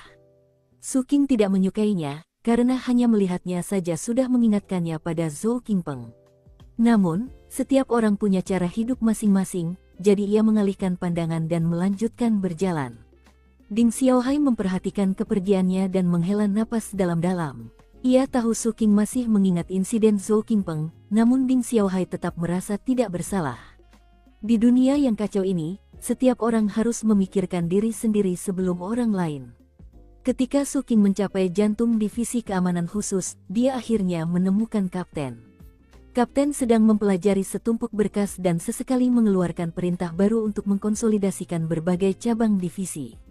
Ia tampak sangat sibuk. Melihat itu, Su Qing merenung, Kapten memang cocok bekerja seperti ini. Ia mengambil salah satu apel yang dibelinya di perjalanan, meletakkannya di meja Kapten, lalu duduk di pinggir dan memejamkan mata untuk bermeditasi. Tak lama kemudian, Kapten mendongak, mengambil apel itu, dan menggigitnya. Kemudian ia melihat Su Qing sedang bermeditasi di samping dan langsung merasa sedikit kesal. Bahkan, ia memutuskan bahwa yang terbaik adalah Su Qing mengambil alih tugas yang paling sulit. Ia berdeham, "Wakil Direktur Su." Su Qing membuka matanya. "Hei, kakak, mau apel lagi?" Su Qing mengeluarkan 2 buah apel lagi dan menaruhnya di atas meja. Kapten memandangi apel-apel itu, lalu kembali menatap Su Qing. Raut wajahnya menjadi sangat muram. "Hentikan omong kosong ini, kau punya kebiasaan buruk, Qing kecil." Su Qing mempertimbangkan perkataannya sejenak, lalu mengeluarkan selembar batu giok dan menaruhnya di atas meja. "Apa ini?" tanya Kapten, terdengar terkejut. Sambil menatap lurus ke mata Kapten, Su Qing berkata, "Sepanjang perjalanan ke sini, aku melihat sebuah mata air panas abadi baru yang dibuka di sudut jalan. Kupikir kau mungkin suka tempat itu, jadi aku memesan slip giok ini yang bisa memberimu diskon 20%. Mendengar ini, Kapten langsung tersenyum, dan kekesalannya yang sebelumnya lenyap. Meskipun ia masih merasa Su Qing memiliki beberapa kebiasaan buruk, setidaknya ia memiliki rasa kesopanan, dan tahu bagaimana menjilat kakaknya. Menyadari bahwa ia tidak boleh picik, Kapten berubah pikiran dan memutuskan untuk tidak menyerahkan tanggung jawab yang paling sulit kepada Su Qing. Terserahlah, katanya. Orang tua itu memberiku terlalu banyak hal untuk ditangani di divisi keamanan khusus yang baru ini. Aku tadinya berpikir untuk menugaskanmu menyelesaikan semua masalah dengan sekte koalisi lainnya. Tapi mengingat kepribadianmu, kau mungkin berpikir terlalu merepotkan untuk membicarakannya, dan akan langsung membunuh orang. Jadi aku yang urus saja. Bagaimana kalau kau urus saja hal yang berkaitan dengan pembagian keuntungan dan hak istimewa antara sekte kita dan koalisi? Itu akan mudah." Sang Kapten membolak-balik berkas tersebut hingga ia menemukan satu berkas tertentu yang ia serahkan kepada Su Qing. "Secara khusus," lanjut Kapten, "Departemen Formasi Mantra Koalisi masih berlambat-lambat menyelesaikan dokumen transfer untuk formasi 7 mata darah kita." Su Qing mengambil berkas itu. Sebenarnya, ia tidak ingin membuang waktu untuk hal seperti ini. Ia sedang bersiap mengosongkan jadwalnya untuk meneliti beberapa racun dan mengembangkan kultivasinya. Namun, tampaknya ia tidak punya pilihan lain. Setelah mengambil berkas itu, ia berbalik dan pergi. Juga, kata Kapten, markas koalisi memberitahu kami bahwa kami akan bertugas dalam rotasi untuk melakukan tur inspeksi sungai. 8 sekte akan bergantian menanganinya. Ketika saatnya tiba, kami berdua bisa pergi bertamasya, asalkan kalian tidak ada kegiatan lain. Su King mengangguk dan pergi. Ia menuju markas divisi formasi mantra di distrik Istana Daoluni Solar, membawa serta sekitar 100 murid dari puncak ketiga yang ahli dalam formasi mantra. Sepanjang perjalanan, ia bertanya kepada mereka mengapa mereka merasa markas itu tampak lamban. Murid puncak ketiga yang memimpin kelompok itu menghela napas dan menjawab, "Kakak Su, para petinggi sudah bernegosiasi soal bisnis. Para bawahanlah yang menyebabkan masalah. Terutama orang-orang dari Sekte Pedang Awan Melonjak. Setiap kali kita mengadakan rapat untuk menangani sesuatu, mereka tidak muncul. Itu membuat semuanya mustahil untuk diselesaikan." Sekte Pedang Awan Melonjak, mata Su King menyipit. Tanpa berkata apa-apa lagi, ia bergegas menuju divisi pembentukan mantra. Setibanya di sana, ia mengantarkan berkas tersebut. Setelah menunggu beberapa saat, orang-orang yang bertanggung jawab atas proyek itu pun muncul. Saat mereka semakin dekat, dan menyadari bahwa Su King yang menunggu, mereka pun bergegas menghampiri. "Senang bertemu denganmu, Kakak Su King. Kakak Su King, maaf sekali membuatmu menunggu. Kalau kami tahu kau yang datang, kami pasti langsung datang." Orang-orang di seluruh koalisi 8 sekte sudah terintimidasi oleh nama Su King. Namun, dia tidak melakukan apapun untuk memperkuat efeknya. Melihat murid-murid yang datang, dia tidak melihat seorang pun dari Sekte Pedang Awan Melonjak. Pengalihan kendali formasi mantra membutuhkan kehadiran orang-orang dari ketujuh sekte lainnya. Jika satu saja hilang, itu tidak akan berhasil. Karena Patriark dan Matriark Spirit Gloam Valley dan Heaven Mirror Tracer Sect sudah berteman dengan Sir Blood Smelter, ketiga sekte tersebut rukun. Kebetulan, penanggung jawab proyek ini adalah seorang murid perempuan dari Lembah Spirit Gloam. Dengan mata berbinar, ia berkata lembut, "Kakak Su, jika Sekte Pedang Awan Melonjak tidak datang, saya khawatir kita tidak akan bisa mentransfer formasi mantranya." Su King mengangguk, lalu ia menyerahkan selembar giok kepada salah satu murid lainnya. "Bawa ini ke Chu Yunfeng di Sekte Pedang Awan Melonjak. Suruh dia menangani masalah ini segera. Kalau tidak selesai hari ini, aku akan pergi ke sana untuk menyelesaikan urusan dengannya secara pribadi." Chu Yunfeng adalah murid yang dihancurkan Su King di Seven Blood Eyes yang telah mengidentifikasi dirinya sebagai saudara muda Master Seng Yun. Su King duduk bersila menunggu. Semua orang saling berpandangan dan berdiri di samping. Tak lama kemudian, slip giok itu sampai di Sekte Pedang Awan Melonjak. Chu Yunfeng sendiri sedang duduk bersila bermeditasi ketika slip itu tiba.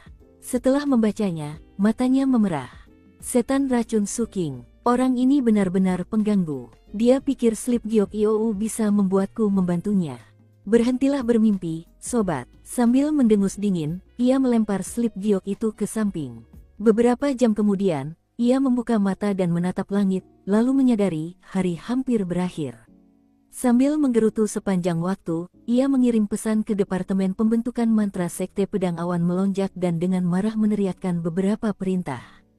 Sebagai orang pilihan Sekte Pedang Awan Melonjak, kata-katanya cukup berbobot, dan tak lama kemudian para murid Departemen Pembentukan Mantra kembali dengan lesu dan tertekan. Transfer pembentukan mantra pun selesai. Saat pekerjaan selesai, hari sudah senja. Senja ini berbeda dari kebanyakan senja lainnya. Langit merah menyala, sangat indah, tetapi di saat yang sama, mengingatkan pada darah. Rasanya seperti seseorang telah menggunakan darah untuk melukis langit demi dewa di atas sana. Saat Su King berjalan kembali menuju ibu kota Seven Blood Eyes, dia menatap cahaya merah dan memikirkan kembali apa yang dia impikan sebelum datang ke daratan Revered Ancient.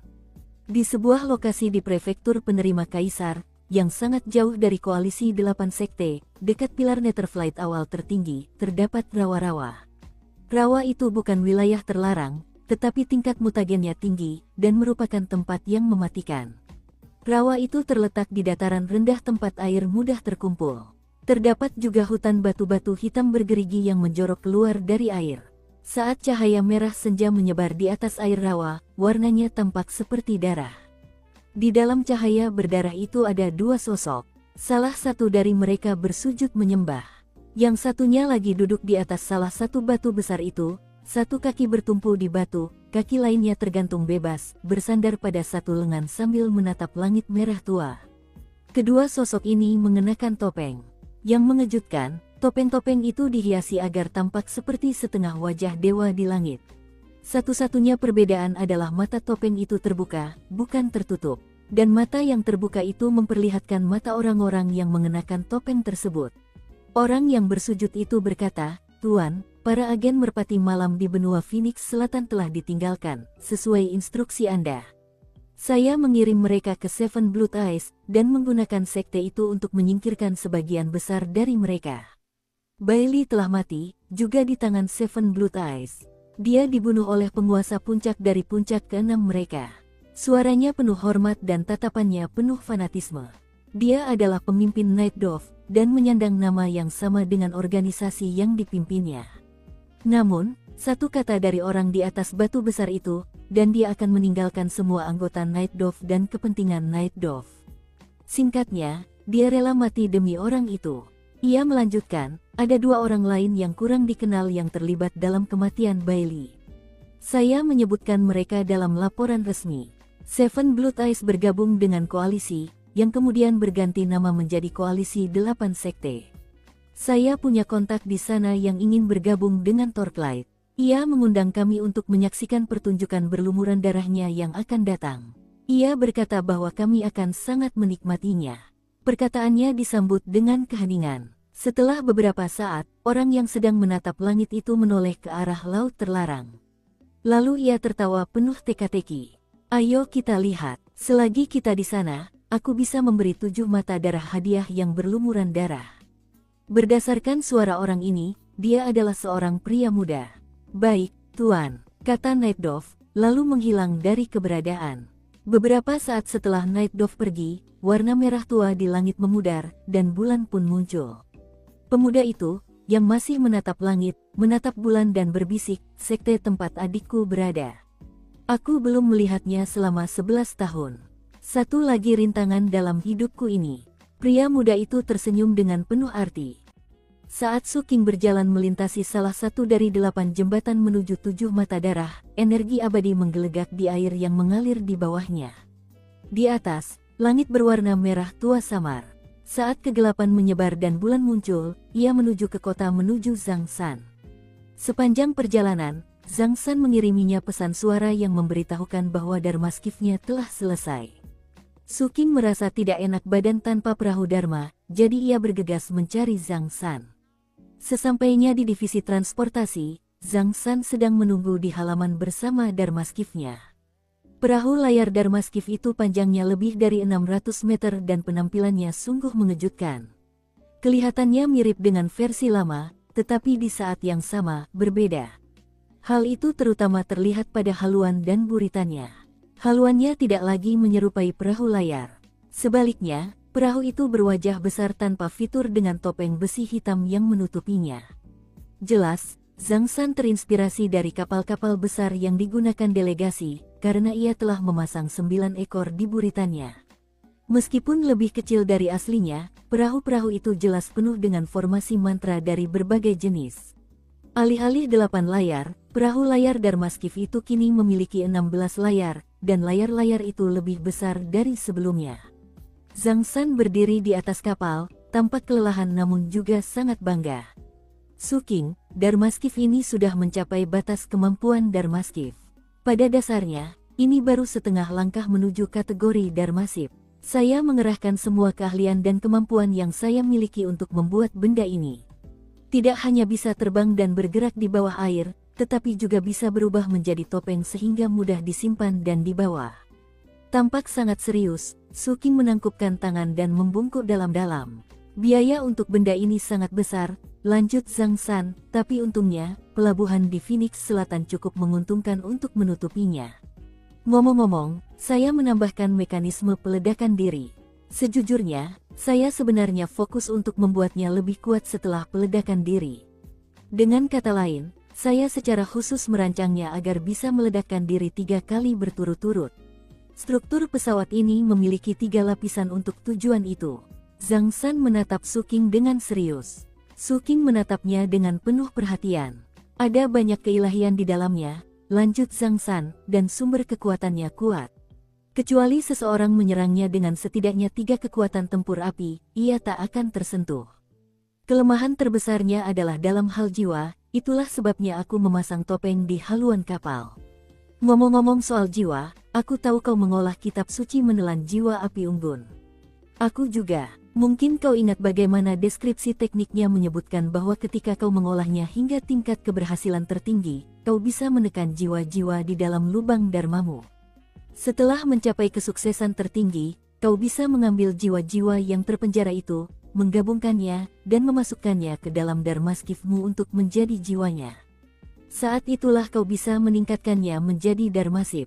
Mata Zhang San berbinar. Ini pesawat pertama yang kubuat yang mendekati level dharmasip.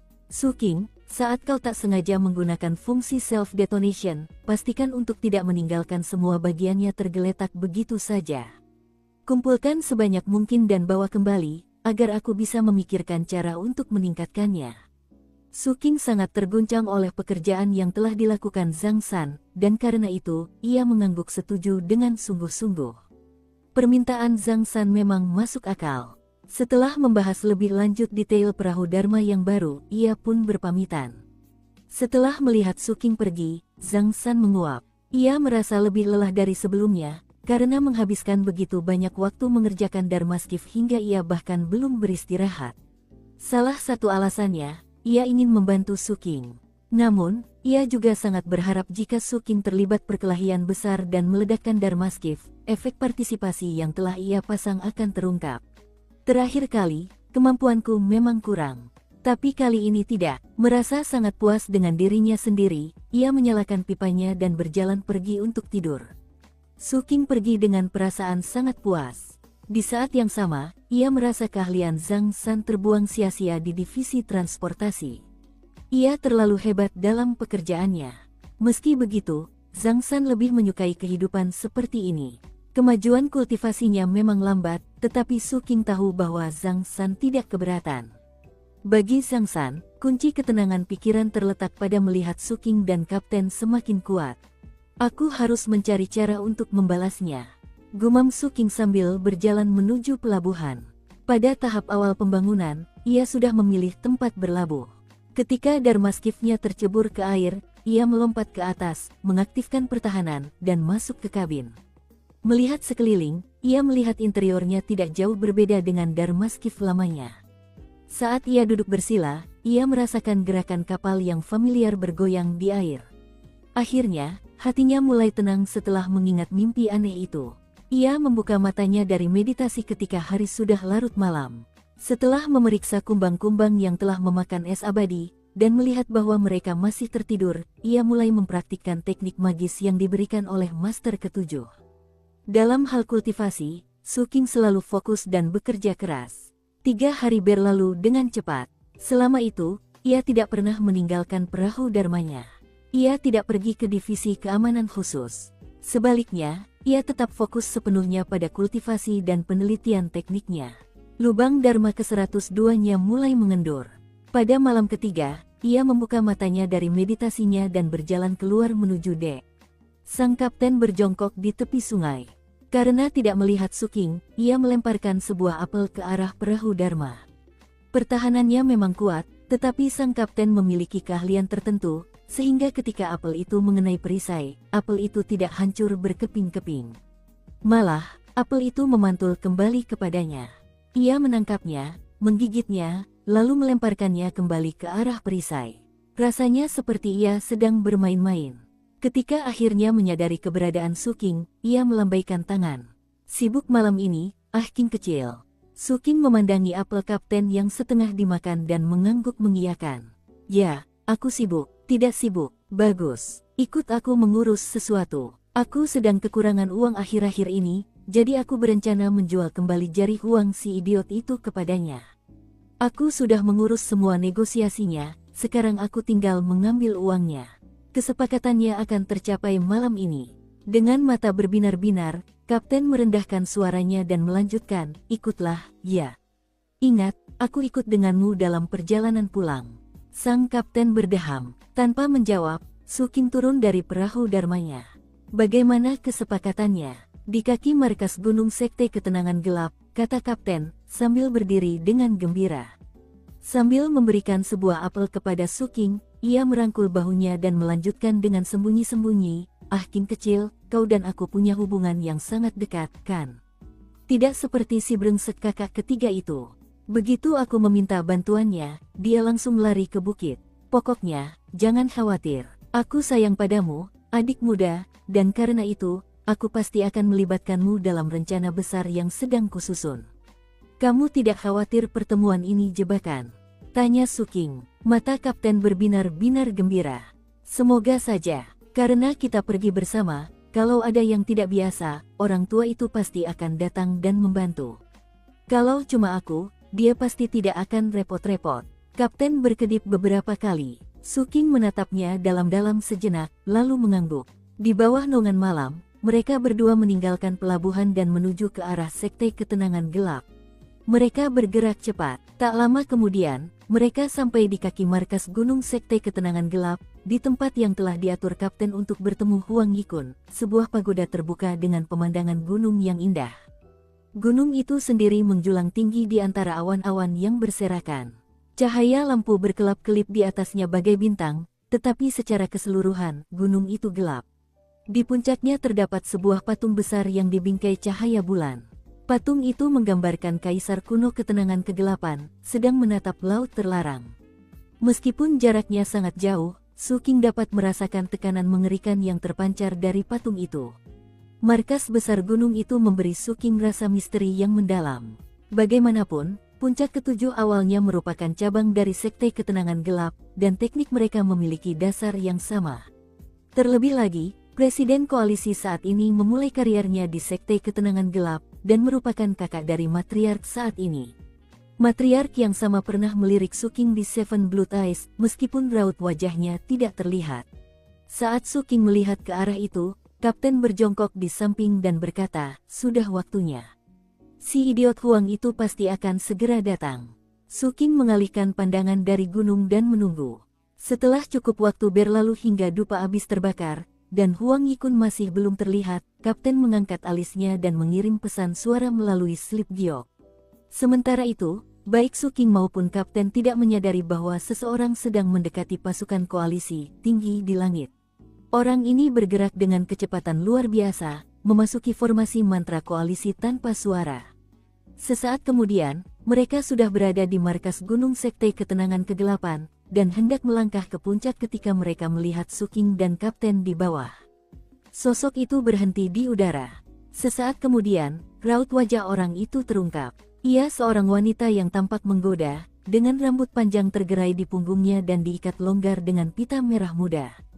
Jubah ungunya dihiasi bintang-bintang dan bersinar redup. Di sekelilingnya terdapat kabut tipis yang membuatnya benar-benar tampak seperti makhluk abadi yang tak seharusnya berada di dunia fana. Kulitnya seputih bunga persik putih, dan pinggangnya selentur pohon willow. Alisnya yang melengkung hampir tampak berkerut, padahal sebenarnya tidak, dan matanya tampak gembira sekaligus tidak. Dari segi usia, ia tampak seperti wanita muda yang belum melewati masa remajanya, tetapi jika Anda menatap matanya, ia tampak jauh lebih dewasa. Ia adalah tipe orang yang tampak sangat bijaksana, dan dapat melihat ke dalam hati Anda hanya dalam sekejap. Jika Anda telah melakukan sesuatu, kemungkinan besar ia juga telah melakukannya. Dan apapun yang belum Anda alami, ia sudah familiar dengannya. Catatan, penulis menggunakan dua kata berbeda untuk perempuan dalam menggambarkan orang ini. Kata pertama umumnya ditujukan kepada perempuan muda yang belum menikah dan berusia di bawah 19 tahun. Kata kedua biasanya ditujukan kepada perempuan muda yang sudah menikah dan berusia di bawah 35 tahun. Mengingat pilihan kata yang berbeda, jelas ia menggambarkan seorang perempuan petani dewasa yang hanya terlihat muda. Kita lanjut ke alur ceritanya. Menatap ke bawah dari kubah surga, ia melihat Su King di bawah dan tersenyum. Dengan satu langkah, ia sudah setengah jalan menuruni gunung. Dengan langkah lainnya, ia tiba, mengirimkan tekanan yang tak terlukiskan yang membuat Suking dan Kapten bereaksi dengan terkejut dan bersiap untuk mundur. "Jangan bergerak," katanya, kata-katanya diucapkan seperti sebuah perintah. Sang kapten menggigil saat mengenali siapa orang ini. Dia adalah matriark Sekte Dark Serenity, dan nama taunya adalah Ark Immortal Plumdark. Catatan, nama Tao Ark Immortal Plumdark terdiri dari gelar dan nama. Untuk bagian nama, huruf pertama secara harfiah berarti ungu. Saya menggunakan plum agar lebih mudah diucapkan. Dalam hal nama ini, plum seharusnya merujuk pada warna plum, bukan bunga atau buah. Huruf kedua dalam namanya, dark, cocok dengan huruf yang sama dalam nama sekte. Secara teori, hal ini bisa terjadi seperti Master Seng Yun di mana nama Tao-nya didasarkan pada nama aslinya. Namun, karena berbagai alasan, saya menerjemahkannya seolah-olah itu adalah nama Tao yang sepenuhnya dibuat-buat. Kita lanjut ke alur ceritanya. Suking, di sisi lain, tidak tahu siapa wanita itu. Namun, pikirannya berputar ketika ia menyadari bahwa ia tidak bisa bergerak sedikit pun. Ia hanya bisa menatap wanita menggoda di depannya yang berjalan ke arahnya. Tanpa menghiraukan kapten, ia berhenti tepat di depan Suking. Kulitnya tampak begitu putih hingga mungkin akan pecah tertiup angin, dan ia tampak sangat cantik secara dewasa. Matanya tampak berkilat dengan garis-garis dao, dan di saat yang sama, tampak seperti mata seorang pemburu yang sedang menatap mangsanya. Saat Suking berdiri di sana dengan gugup, tatapan wanita itu perlahan berpindah dari matanya ke mulutnya, lalu tulang selangka, dada, dan akhirnya perutnya. Tatapannya seolah-olah menyapu Suking. Akhirnya, ia mengulurkan tangan, meletakkan jarinya di bawah dagunya, dan mengangkat wajahnya. Sambil mengembuskan napas pelan, ia berkata, "Kita bertemu lagi, nak. Apa yang kau lakukan di sekte ketenangan gelap larut malam begini? Apa kau tersesat?" Suara Ark Immortal Plumdark terdengar menggoda sekaligus memikat. Seperti nyanyian burung oriole atau teriakan burung phoenix, jernih, kuat, lembut, dan ramah di saat yang bersamaan. Terlebih lagi, suaranya sangat memikat. Suking menggigil dan kulit kepalanya kesemutan saat ia berdiri di tempat, sama sekali tak bergerak. Ia tak melakukan apapun untuk menghentikan Suking mengangkat dagunya, dan malah hanya menatap mata Suking yang berbinar-binar. Merasa agak linglung, tetapi sekaligus gugup, ia menyadari aroma tak biasa yang tiba-tiba memenuhi area itu. Aroma itu berasal dari Ark Immortal Plumdark, dan membuat jantungnya berdebar kencang. Ini pertama kalinya ia mengalami hal seperti ini seumur hidupnya. Rasanya seperti krisis mematikan yang membuatnya tak mampu berbicara atau mengekspresikan diri. Ia merasa seperti camilan lezat yang akan digigit orang lain. Apalagi mengingat tingkat kultivasi wanita ini, dan tatapannya yang juga tampak seperti predator yang sedang menatap mangsanya. Di pinggir, kapten tersentak. "Huang Yikun, dasar brengsek. Itu cuma jari ketenangan gelap. Apa kau benar-benar harus membawa matriarkmu untuk bala bantuan?" Bahkan saat kapten terhuyung, ia juga menyadari ada sesuatu dalam penilaiannya yang tidak masuk akal. Huang Yikun memang orang pilihan, tetapi bukan berarti ia bisa membuat pemimpin sektenya berurusan dengan dua orang rendahan seperti Kapten dan Suking. Satu-satunya cara ia bisa memiliki pengaruh itu adalah jika ia seperti Master Seng Yun dan merupakan cucu dari seorang tokoh pemimpin di sekte tersebut. Berdasarkan pengetahuan Kapten, Huang Yikun tidak seperti itu. Tiba-tiba merasa tenang, ia mengukur Ark Immortal Plumdark. Ia memperhatikan cara wanita itu bersikap, lalu memikirkan kembali kata-kata yang baru saja diucapkannya. Kemudian matanya terbelalak lebar saat sebuah kemungkinan liar menyambarnya bagai sambaran petir. "Gila, gila, gila." Kapten langsung menutup mata dan berpura-pura tidak melihat apa-apa. Gelombang keterkejutan menghantamnya dalam hati. Wajah Ah King kecil telah memberikan pukulan telak. Sementara itu, dua orang terbang di kaki gunung. Salah satunya adalah Huang Yikun, dan yang lainnya adalah seseorang yang sangat mirip dengannya, hanya sedikit lebih tua. Mereka bergerak seperti bintang jatuh melintasi daratan.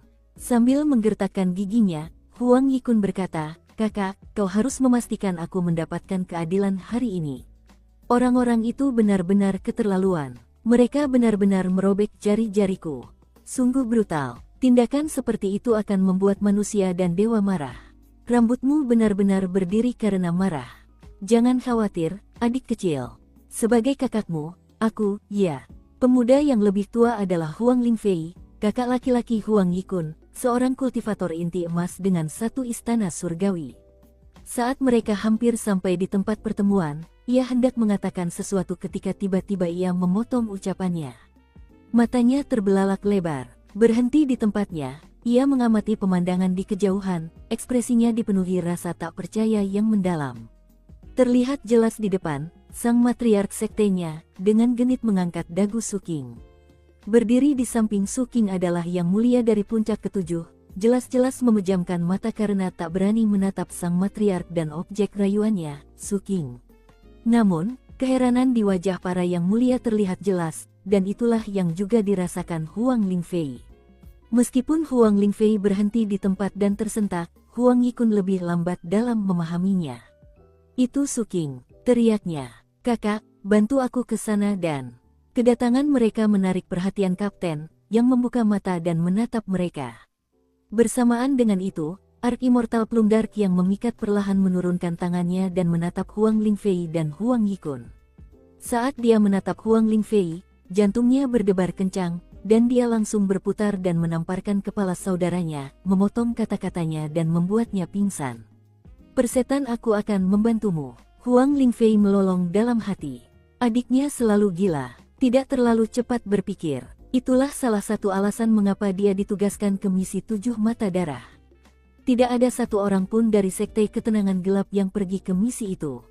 Tapi Huang Yikun dengan bodohnya, dan sangat bersemangat, bergegas bergabung. Itu sudah cukup buruk, tetapi jika dia kehilangan beberapa jari, biarlah. Namun setelah kembali, dia membiarkan dirinya ditipu dengan cara yang paling konyol. Jantung Huang Lingfei berdebar kencang saat ia mengingat kembali apa yang baru saja dilihatnya, dan ia mengutuk Huang Yikun dengan kejam. Dari sekian banyak orang di dunia yang bisa diprovokasi, mengapa ia harus memprovokasi seseorang yang disukai sang matriarki? Apa yang kalian berdua lakukan di sini? Tanya Ark Immortal Plumdark. Huang Lingfei adalah orang yang cepat tanggap, dan karena itu, tanpa ragu sedikit pun ia meraih Huang Yikun yang tak sadarkan diri, terbang, dan membantingnya ke tanah. Sambil bersujud, ia berkata dengan lantang, Matriark, aku telah mengatur pertemuan dengan ini, rekan Daois Suking. Adikku yang tidak peka ini benar-benar memprovokasi rekan Daois Su, jadi aku membawanya ke sini untuk mendapatkan hukuman yang pantas. Dalam kegugupannya, Huang Lingfei terbata-bata. Dalam suasana yang panas, ia lupa apakah ia harus memanggil Suking, adik muda, atau kakak tua. Keduanya terdengar kurang tepat, dan karena khawatir sang matriark akan salah paham, ia menggunakan satu-satunya bentuk panggilan yang terlintas di benaknya saat itu, sesama Taois. Sambil menatap Suking dengan ekspresi yang sangat tulus, ia melanjutkan, rekan Taois Suking, adikku bukanlah pemikir yang cepat. Malahan, dia idiot. Di sampingnya, mata Huang Yikun berkedip-kedip, dan ia melihat sekeliling dengan bingung. Kemudian ia mendengar saudaranya berbicara. Namun, sebelum ia sempat tersadar sepenuhnya, Huang Lingfei dengan cepat menamparnya lagi, membuatnya kembali pingsan. Jangan tersinggung, rekan Daois Suking. Huang Lingfei berkeringat, dan jantungnya berdebar kencang. Ia tak berani berdiri. Ark Immortal Plumdark yang memikat tersenyum. Tanpa sepatah kata pun, ia melangkah maju dan melayang ke udara. Saat cahaya bulan menyinari tubuhnya yang memikat dan kulitnya yang seputih salju, ia tampak seperti bunga ungu yang indah. Ia memiliki kecantikan yang dewasa, namun di saat yang sama sangat menawan dan anggun.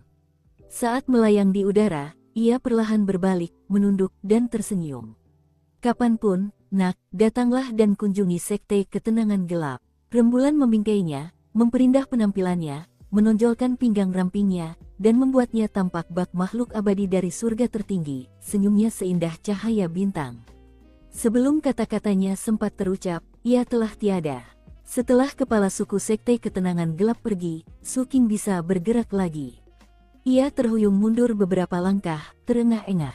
Memikirkan kata-kata yang diucapkannya, dan statusnya yang mengerikan, pikirannya berputar. Ia benar-benar tak bisa tenang. Di sampingnya, kapten bereaksi serupa. Sama halnya dengan Huang Lingfei. Mereka bertiga terdiam cukup lama. Tak terdengar suara apapun dari Huang Yikun. Akhirnya, sang kapten berdeham. Jadi, apakah kesepakatannya masih berlaku? Huang Lingfei menarik napas dalam-dalam sambil perlahan-lahan tersadar. Sambil menggelengkan kepala, ia menggenggam tangan Su Qing dan kapten, lalu meraih adiknya dan bergegas pergi. Huang Lingfei merasa sangat khawatir.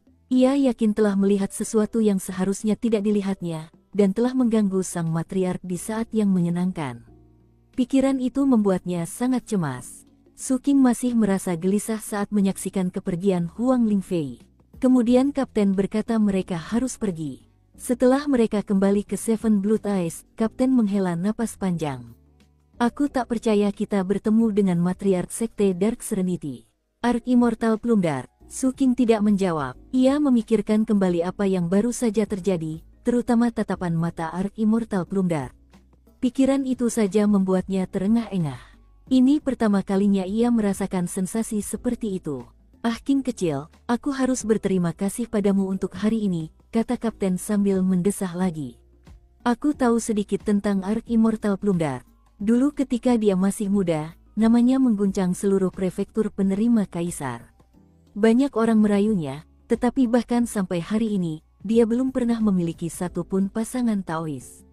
Tentu saja, ada banyak cerita tentangnya, dan sulit untuk mengatakan mana yang benar dan mana yang tidak. Dugaanku, dia merasakan kehadiran kita berdua, tapi malah menyukaiku. Dia mungkin mengangkat dagumu untuk menarik perhatianku. Kau benar-benar menanggung banyak penghinaan tadi, ah Qing kecil.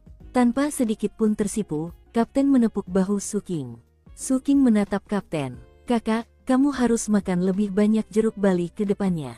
Hah, kenapa? Kapten tampak tercengang. Tanpa penjelasan lebih lanjut, Su Qing pergi ke tempat berlabuhnya di distrik pelabuhan.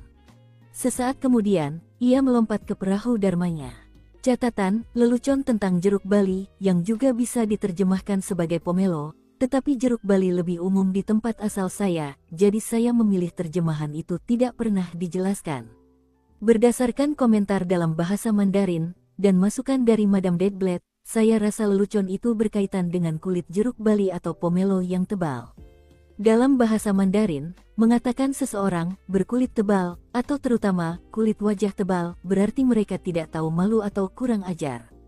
Itu tidak sama dengan mengatakan seseorang berkulit tebal dalam bahasa Inggris. Kita lanjut ke alur ceritanya. Kapten menghela napas sambil memperhatikan kepergian Su Qing. Lalu ia mulai memikirkan apa maksud Su Qing dengan ucapannya. Kenapa aku harus makan lebih banyak jeruk bali? Sementara itu, Su Qing menyebarkan lebih banyak racun di sekitar perahu dharmanya, dan juga mengaktifkan beberapa lapis pertahanan. Baru setelah itu ia bernapas lega. Duduk bersila, ia menganalisis peristiwa yang baru saja terjadi. Peristiwa itu sangat aneh, dan tidak seperti apapun yang pernah ia alami sebelumnya atau bahkan pikirkan. Kecenderungan pertamanya adalah berpikir bahwa pasti ada semacam sihir yang terlibat. Seseorang dengan kultivasi setingkat itu pasti tidak akan melakukan sesuatu tanpa alasan. Apa Ark Immortal Plumdark menyadari ada yang salah denganku? Dia dan Master berasal dari generasi yang sama, kan? Mungkin ada hubungannya dengan itu. Setelah memikirkannya cukup lama, ia tak kunjung menemukan satupun teori yang tepat. Akhirnya, ia mengeluarkan medali identitasnya dan mengirim pesan suara kepada gurunya untuk meminta masukan. Butuh beberapa saat hingga mendapat respons. Ketika Tuan Ketujuh akhirnya membalas pesannya, beliau berkata, bertahun-tahun yang lalu, Ark Immortal Plumdark merayuku dengan keras kepala.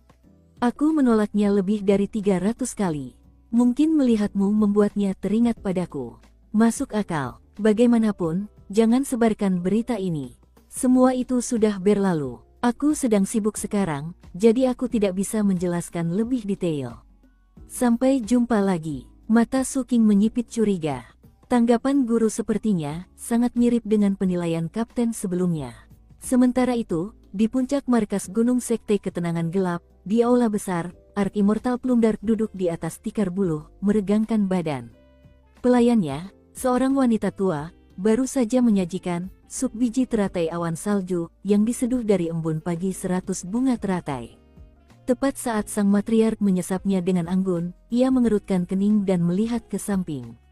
Catata, menggunakan biji teratai sebagai bahan dalam sup atau bubur adalah hal yang umum di Tiongkok.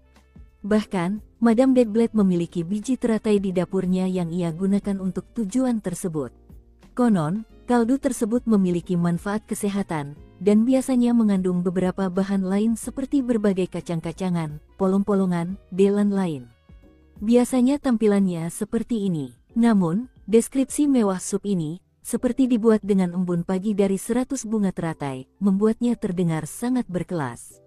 Madame Deadblade berkata, ia terdengar mewah, seperti sedang minum sesuatu yang sangat mewah yang biasa diminum orang sebelum minum kopi atau boba tea. Terserah Anda saja, lol. Kita lanjut ke alur ceritanya. Pelayan lamanya sama sekali tidak bergerak, seolah membeku di tempat, ekspresinya kaku seperti batu. Di belakangnya, sesosok muncul tiba-tiba. Ia adalah seorang pria parubaya berjubah hijau, dengan rambut tergerai melewati bahunya.